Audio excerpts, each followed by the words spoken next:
Hey guys, it's Dan with the Corporate Thief Beats. You're watching another beat showcase. Today I'm really excited about showing you this beat. Out of all those beats that I'm doing in this series, this is one of the beats that I'm really happy about. I really love the mix to it. I love the style of it, and these are the kind of beats that I love to make. Has trap elements in it, but it's a lot more instrumentation. It's more suited to what my sound is and what I like to create in hip hop beats. It I said in on the YouTube video that it sounds like a Drake slash Bryson Tiller type beat. It kind of has Drake elements, but there's a multiple artists that you could hear this on. You could hear like Wiz Khalifa on it or Kid Ink, those kind of artists. It's very hard to find a particular beat that it sounds like. It just has similar elements that in different beats, like some of Kid Ink's beats are very similar to this one. It's kind of dark trap, kind of seedy beat, but it's a really favorite of mine. I really like the mix in it. I think I spent a lot of time making it, and it was kind of when I launched all these beats on my site, I kind of use this as the driving force in the kind of promotion of it. I kind of used it on a lot of literature and everything, and I'm just really kind of proud of it. Not to blow smoke up my ass or anything like that. It's just I put a lot of time into it, and I can hear the results in it. Plus, it's one of those beats that I don't get sick of when I listen to it. Not everything I create is going to turn to gold, but when I come up with a good gem, I'm actually pretty proud of it, and I'm more proud of my mix in this track in particular. So we're just going to play a little bit of it. I'm going to skip little sections because I don't want you to play the whole lot. If you want to listen to the beat, the link will be in the description. Plus, there'll be a corresponding blog post with resources like drums and what synths I've used in the creation of this beat. Okay, so we'll listen to the intro first.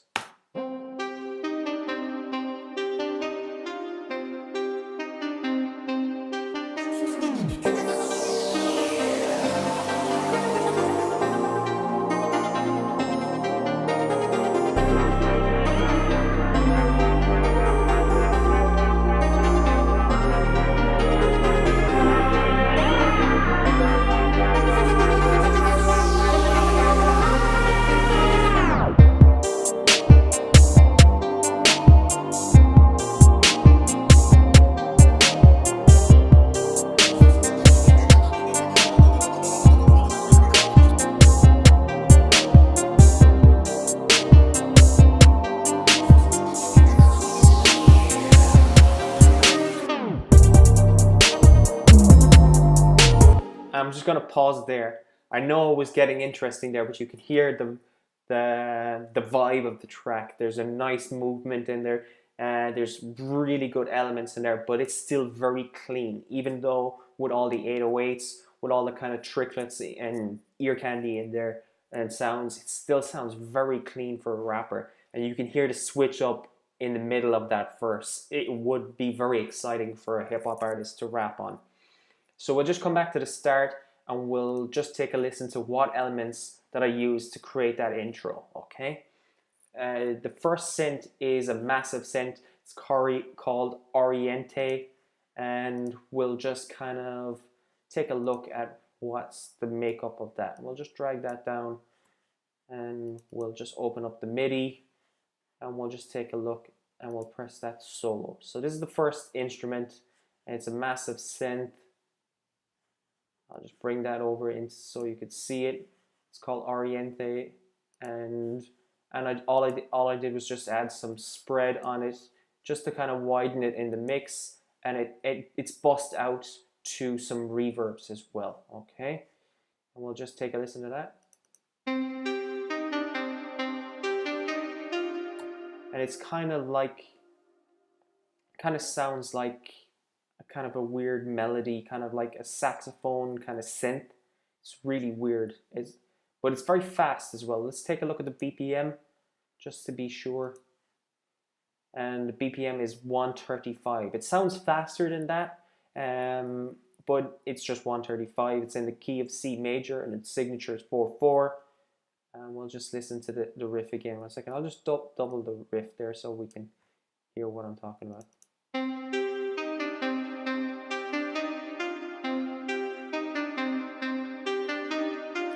Okay, that's the first instrument in there. We'll just take a look at the EQ as well and pull down the. I'll just take a look at the EQ just before I move on. And you can see from the EQ, I've cut everything below 200, boosted a little 5, cut a little bit of 1K, and boosted a little 2K. It just takes a little time of tinkering with the mix. Nothing special. 1 second. We'll just listen to it without the. Without the EQ.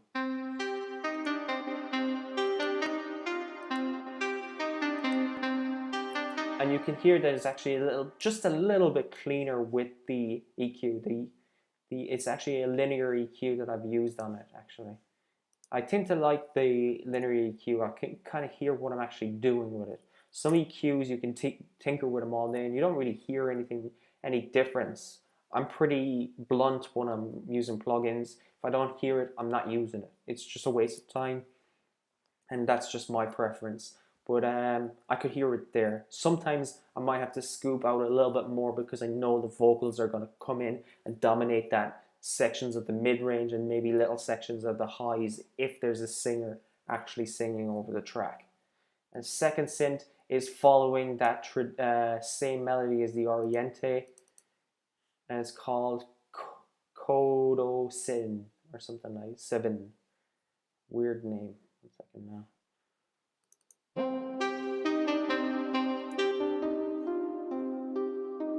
It sounds like a harp. It has a bit of a harp kind of sound.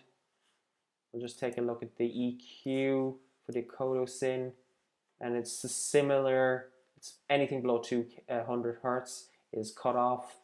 A little bit of boost in the mid section, and I left it at the highs alone. And it sounds like a harp. It kind of has the harp sound. It's got a bit of overdrive. If you've watched my previous tutorials, I tend to use my overdrive very subtly as almost like a compressor, just to fatten the sound. There's multiple ways to do that. I could have doubled it up. I could have busted out. Just this time, it seemed that the overdrive was giving me the sound that I wanted in the mix. And we'll just listen to it again.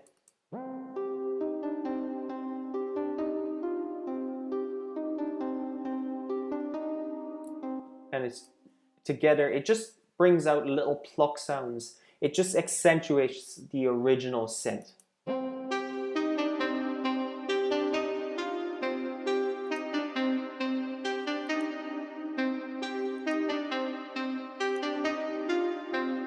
And it's just kind of just hidden in the background there. It's very subtle. You won't really hear that much. But I think it brings out the elements in that Oriente, the original synth, which kind of sounds like a synthesized saxophone. This little section here is these elements. All I did was create a pitch bend. 1 second now, and I'll show you. This is because you hear it here. It just slides down. It's kind of an effect that I put on it. It's like a record being pulled back, and it's just the same instruments, just with a pitch bend. I'll show you what I did in a second now.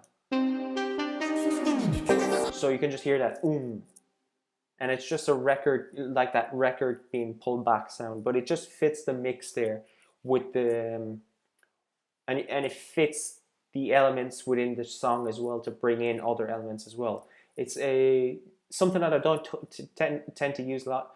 Just kind of tinker with it there one day, and I thought it felt good for this song. I don't like sticking this kind of effect into every single song. Just this time, I thought it was pretty good. So we'll just open up one of them and we'll show you what I did. And we'll just pull that down and we'll open it up. 1 second, I'll just fatten that. And you can see that I put like an automation clip on it and it just pulled it down. That's all it is. There's nothing really to it. That's the only thing in it. and all I did was just put an automation clip on it.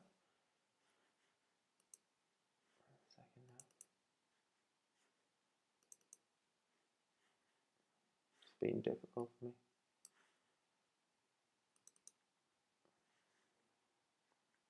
So you can see that there's an automation clip on that. We'll just take a look at that again in a second now.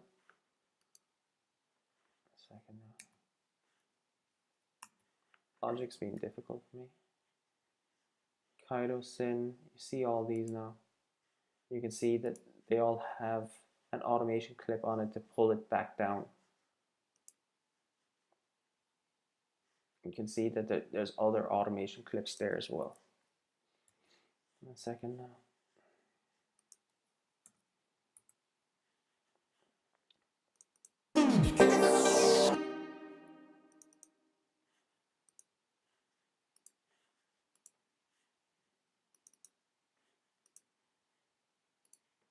We'll just pull that out of the way. It's just so annoying that I have to freeze the track because it's gonna stall if I don't put it on. Yeah, we'll come back to that in a minute. That's not working for me. Okay, we'll just move on to the next section for a second. Okay, the next bit was these little effects that come into the track. This is just a little sound effect.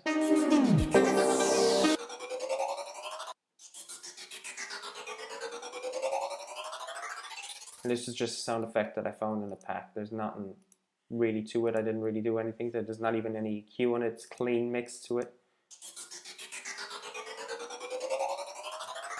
And then I added another sound effect here. And that's a whoosh effect. Just another, it's all it is an audio clip, that's all.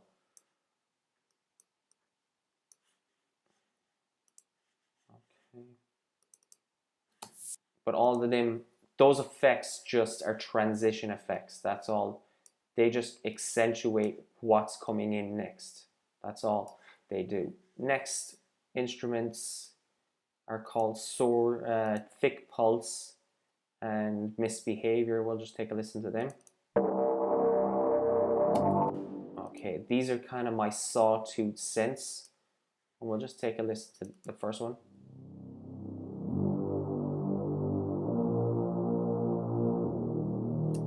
And this is in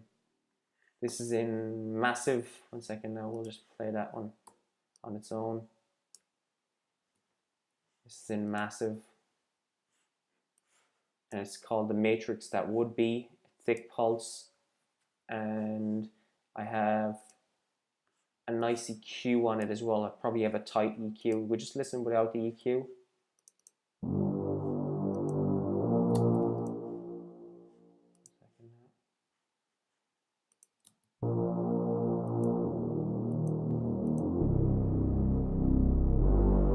It's a bit noisier there. It's a bit too noisy.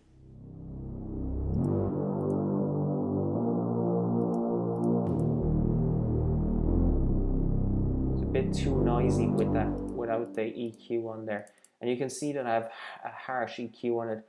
Cut anything below 100 Hertz, some dips there for the kick, and I've cut anything off the highs as well. That was just the sound that I was looking for.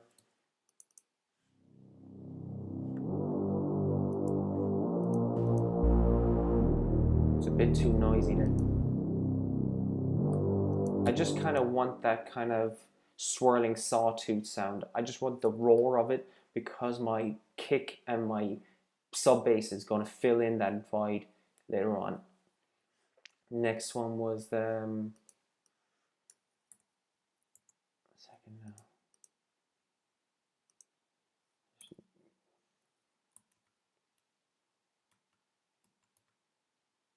Okay. Next one was the massive synth, tick pulse, misbehavior. 1 second, we just did misbehavior, did we? No, that was tick pulse. Next one is misbehavior. Oh, bugger. It's freezing on me again. Hmm.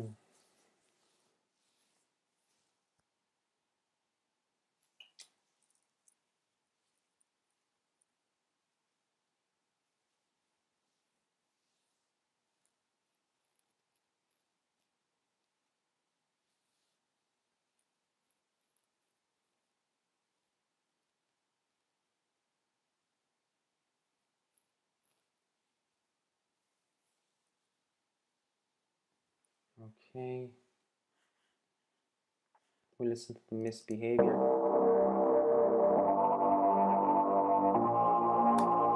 This is a bit of a noisier synth.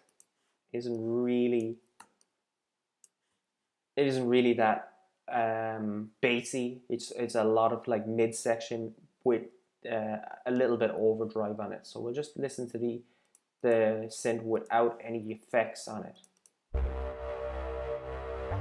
and you can hear that it's very like an oscillator kind of sound. It's very open, but it's very fat, which I don't want. I just kind of want the sawtooth sound. I kind of spread it out and use the spreader on it a little bit. And I use the spread, a very high spread on the midsection, because that's where that sawtooth sound seems to dominate in the mix. The overdrive is kind of like my compression, just to thicken it. And then I cut everything with the EQs then. So I put 2 EQs on there just to make sure I'm cutting everything. See, is if I take out that EQ, you can hear the low end getting into the mix, and that low end rumble is gonna ruin my mix when I try and mix in my kicks, when I try and mix in my sub bass as well. The sub bass and the kicks are only things are supposed to take that low end space. This sawtooth is kind of just almost like if you're like playing guitar and you hit the distortion. That's what all I want from it. That's the effect that I was going for. And they kind of fill a really good void in the verse as well, because I don't want my for this particular track there's not really much sub going on in the verse. You can hear some sub here. Sub comes on here now.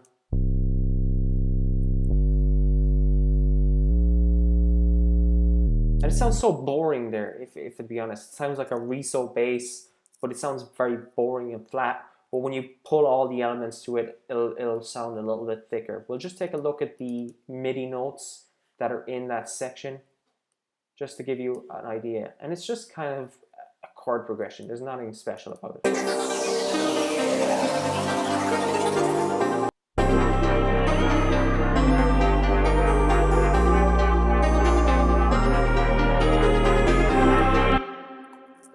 Nothing special there at all. And you already seen those ones. And then there's the stolen memories that comes in this section. We'll just hear what that sounds like.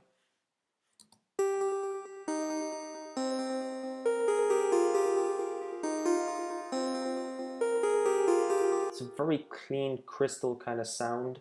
It's kind of that's kind of a one of the elements of the melody in the instrumental. And it has a very clean sound. I'm actually surprised how clean, because these kind of high-end synths can be really noisy and they can kind of be very piercing to the ear. We'll just take a look at what I've done to the EQ. I have boosted a lot at the mids and I've cut a lot at the lows. Maybe that's where I found it was peaking, and I've cut all anything below 100 hertz.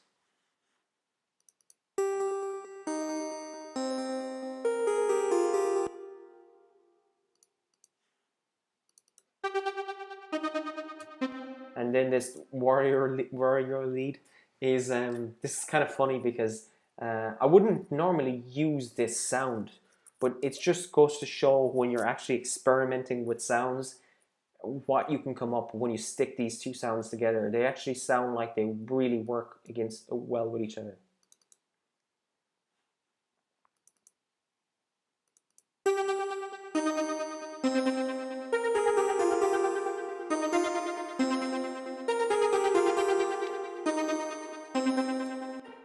everything is clean in the mix there now. Nothing sounds like it's dirty or messy. It still sounds really open, and that's where your EQ is going to come in. That's where if you've picked the right sounds, you're going to get that clean mix, and everything's going to gel together. Plus, you have to learn to take out stuff when it's not necessary. Luckily for me, these kind of synths all complement each other, which kind of gives me the good element of this kind of beat, because it's a lot more instrumentation in this and a lot more micro instrumentation in this than the other beats that I've done in the other tutorials. Next one sound is called Tickle, and it's kind of a weird kind of pulsating synth. We'll just listen to that again. God, you barely hear that, but we'll hear it in the mix now in a second now. I think these just kind of all layered synths.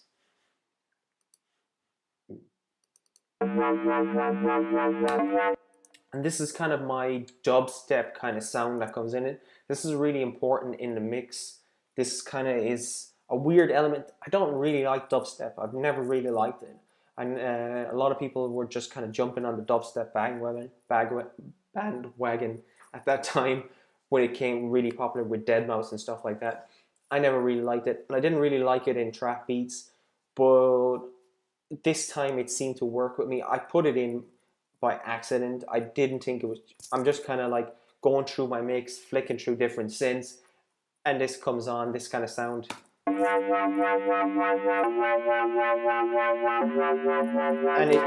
it just I could hear the intro then. I was like, this works. I have to leave that in. Sometimes you just have to go with your gut, and this time I felt like don't like this kind of wow wow wow wow sound.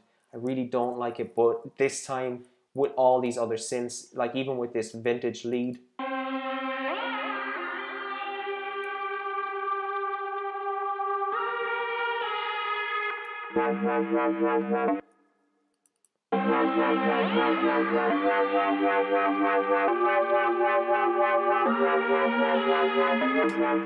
and the cool thing about that Guess Who lead, that kind of dubstep lead, it kind of messes with the tempo of the track, because you'll hear it in a second. It's very kind of common trap kind of tempo with the drums, but the swaying of it kind of plays off the kicks, and it almost gives you that kind of almost reggae kind of vibe within a trap song, which is kind of weird, but it just works. I can't really explain it. It just works when you fit it all together. We'll just play it all there together.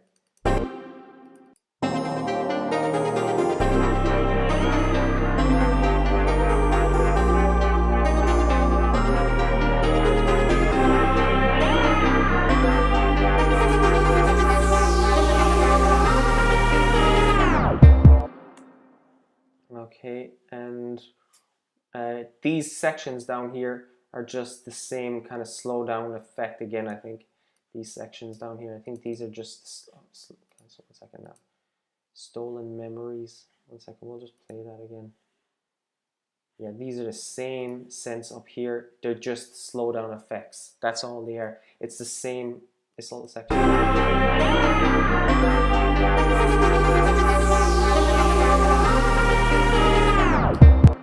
All that is the automation at the end of the clip. 1 second now, I'll just pick one of these. There's no need to go into all detail of all of them. They all do the same thing.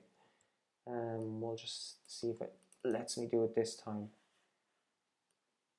And you can see I have an automation clip on there to slow it down again.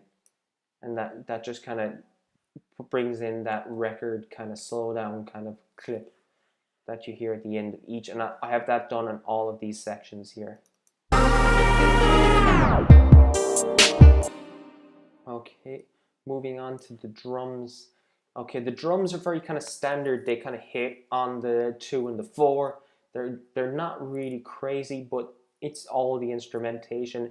The way I structured the song as well, the way I kind of pulled in elements, pulled them back out, the quietness for the rap artists, but then again building the tension and withdrawing the tension in the rap. You'll hear it as I cut through these breaks as well. So we'll just go and play the kicks. We'll take a look at the MIDI of the kicks because you guys usually want to see that.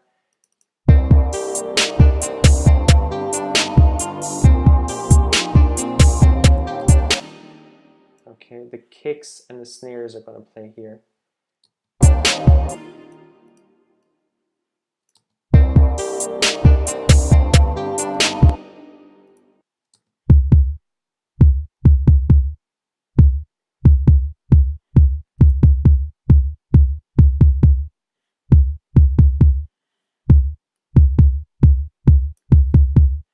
So the kick is really weird. It's kind of hitting a lot in that mix. You can only really make sense of it when you bring in the snare. So I'm gonna bring in the snare as well. So do dum good boom do dum good do dum good do dum do dum, and then you bring in the next snare. So the second snare is just a reverb snare.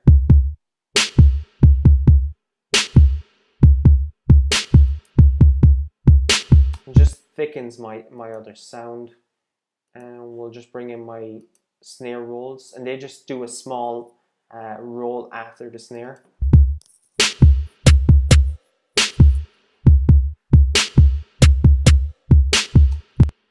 And then I have my hi-hats coming in here. We'll just take a look at the hi-hats.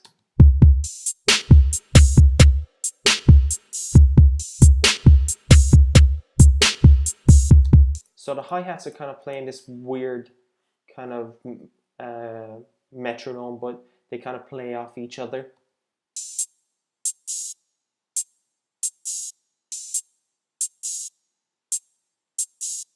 So it's like guts, guts, guts, guts, guts, guts, but they're playing off the drum and the snare. I kind of just played around with that just to find that kind of where they fit, and that was just maybe just moving the MIDI notes. They look very rigid, so I probably just typed those hats in, whereas the drums I kind of played them out on the keyboard and the snare. But you can feel where the drum is supposed to come in, and you can hear it in the mix. And we'll just bring in some of the bass, because that's really the main crux of the drums. There's nothing really else in the drums.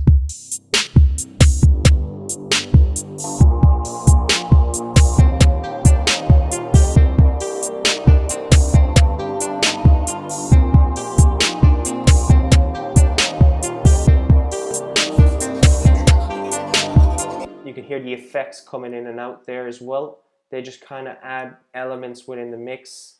I'll just take off the solo now and let everything play. You can see that I've cut the drums in strategic positions where the rapper would say the last words, the effects would take over, and it jumps into like what I would call a pre-chorus or a pre-verse. Well, that could have been a pre-verse, and then this could be another verse. So this is the complete 16 for the rap artist, and this would be the hook, this little kind of quiet section. That's why I said a lot of Drake songs tend to have very busy verses, and then it gets really quiet in the hook. Drake sings it, especially in the trap type beats. Drake sings on the quieter melody kind of parts, and then it comes back in for the verses where it gets a bit more aggressive. So we'll just hear the changeover between the two verses here, and it does it 3 times, I think. Yeah, there's 2 times there. There's a changeover. So we'll just listen for them, okay?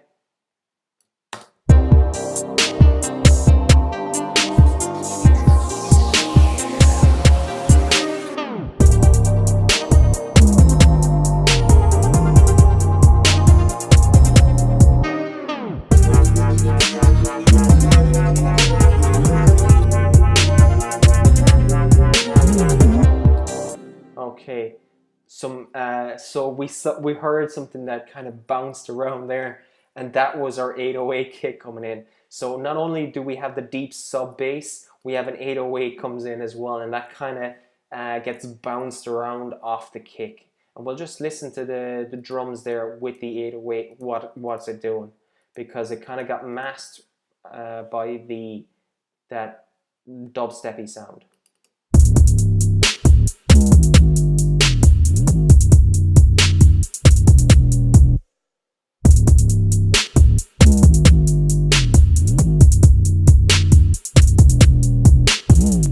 And you can hear that I have the overdrive on the 808. All it is an 808 sample in the mix, and I'll just see how I did the pitch bends in that now.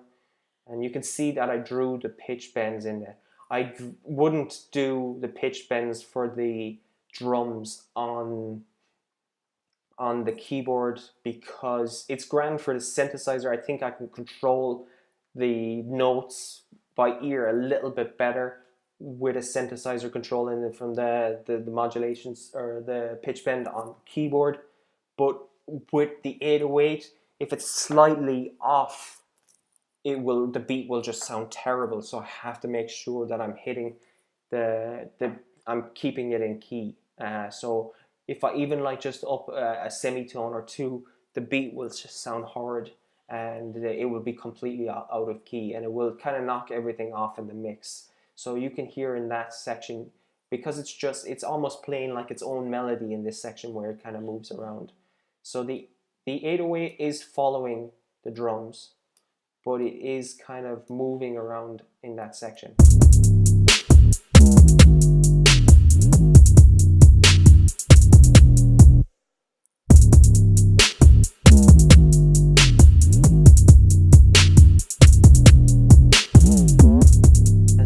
Here, I just really played a lot with the pitch bend, just in strategic sections, that just to kind of, it's following the kick. So the 808 is playing every time the kick is hitting. So every time the kick hits, that 808 is triggered, and it lasts that note until the kick is hit again.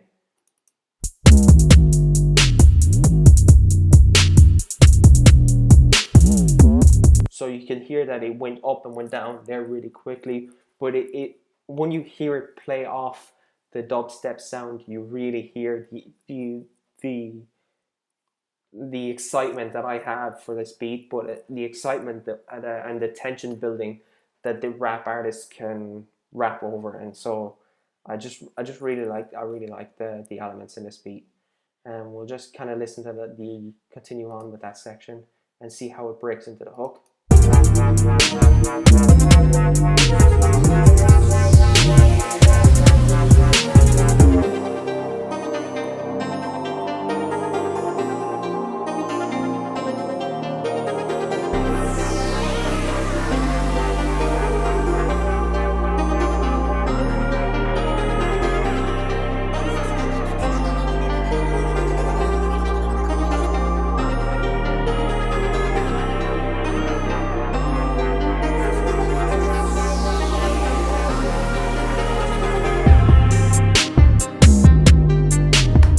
Okay, so that's really the crux of the beat. If you've heard the intro, you can hear the sense that I told you, the hook sense come in there again. I'll just solo them just one more time to give you an idea of what they sounded like again, because they kind of just define that we're actually in the hook. So it's kind of quieter here in this section, and I bring in the deep sub bass here again just to kind of give it a little bit more oomph in that section.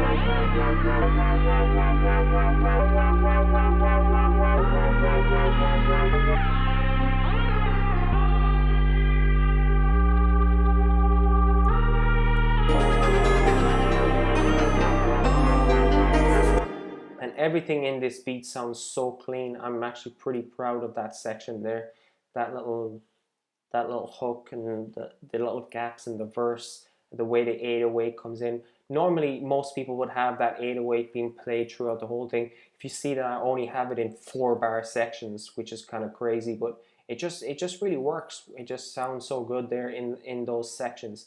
there is 3 verses and there is 3 chorus in it, so it's a pretty long beat, but this could be a good collab beat. This could be a good beat for a singer to sing on the hook, or it could be a good one where a rapper just says stuff on the hook himself.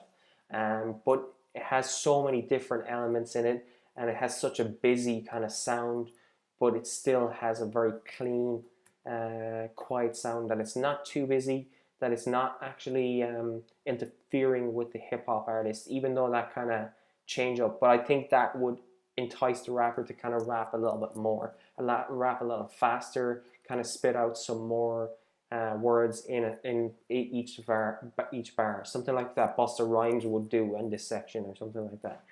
And that's just my opinion, but still think it has that darkness to a Drake type beat sound. So we'll just listen to that last section and then we'll end it out there.